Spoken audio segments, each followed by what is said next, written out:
30 000. NKM et Bruno Le Maire ont abandonné la partie faute de signature. On y reviendra bien sûr dès 18h. Mais d'abord, Laurent Fabius qui effectue un voyage en Égypte, Sandra. Et oui, le ministre des Affaires étrangères a rencontré le président Mohamed Morsi, issu des Frères musulmans. C'est la première fois qu'un dirigeant français rencontre le nouveau leader égyptien. Pour BFM TV, Ulysse Gosset a pu s'entretenir avec Laurent Fabius au Caire. Regardez. Est-ce qu'on peut dire que la France et l'Égypte, donc vous avez parlé d'une relation chaleureuse avec le président Morsi, c'est tout de même un frère musulman, c'est-à-dire c'est un pays musulman dirigé par un parti musulman.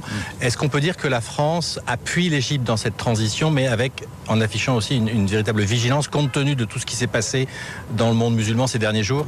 Oui, nous apportons notre amitié au peuple égyptien. Maintenant, le peuple égyptien a choisi de façon démocratique des gouvernants et un président. Et donc, nous n'avons pas à nous substituer au peuple dans ses choix. Simplement, nous sommes attentifs aux pratiques de la démocratie. Est-ce que, tout de même, on peut parler aujourd'hui d'un automne islamiste après les printemps arabes ? C'est difficile de généraliser. Il faut faire très attention à ça. Bon, moi, j'ai toujours considéré que la révolution arabe, c'était une chose positive parce qu'elle apportait de la liberté, de la dignité aux populations. Mais j'ai toujours pensé aussi qu'il y aurait des hauts et des bas, qu'il y aurait des reculs. Parfois même peut-être des reculs extrêmement sévères, et puis de nouveau des avancées. En Égypte, les choses sont maîtrisées. Pour le moment, j'espère que ça va continuer. Mais ce ne sera pas, dans tous les pays arabes, une espèce de lit de rose. Il y aura... prenez notre propre révolution. Alors, on ne peut pas comparer les choses, mais vous avez eu la révolution, puis vous avez eu malheureusement la terreur, et puis vous avez eu la restauration, et puis vous avez eu d'autres épisodes, et puis vous avez eu Napoléon III. J'espère que ça ne va pas durer 100 ans ici avant que la démocratie réelle, pleine et entière, s'établisse.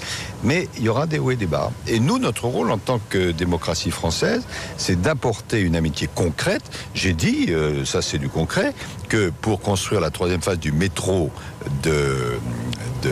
du Caire, la France allait apporter un prêt de 300 millions d'euros. C'est quelque chose de très important. Mais en même temps, on est attentif à ce qui se passe sur le plan de la démocratie. Et enfin, dernière question, la Syrie. Oui. Est-ce que vous avez avancé avec les Égyptiens qui sont en pointe sur le dossier et je crois qu'il y a peut-être un espoir de mieux coordonner les actions de la France et de la Syrie? Oui, vous avez raison. La France est très en pointe, aux avant-postes, pour essayer de trouver une solution à Syrie, à la crise extrêmement grave qui existe.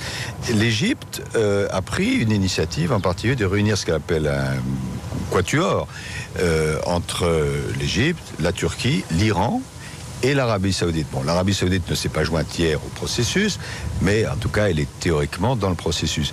Alors, ils avancent à leur façon. On va voir quels sont les résultats. Nous avançons d'une autre façon. Et avec le président égyptien, nous avons dit que nous allions nous coordonner parce que l'Égypte est une puissance de paix, la France est une puissance de paix. Et la semaine prochaine, le président égyptien rencontrera le président français à New York, j'y serai aussi, pour essayer de voir comment on peut avancer ensemble. Voilà pour cette interview de Laurent Fabius réalisée par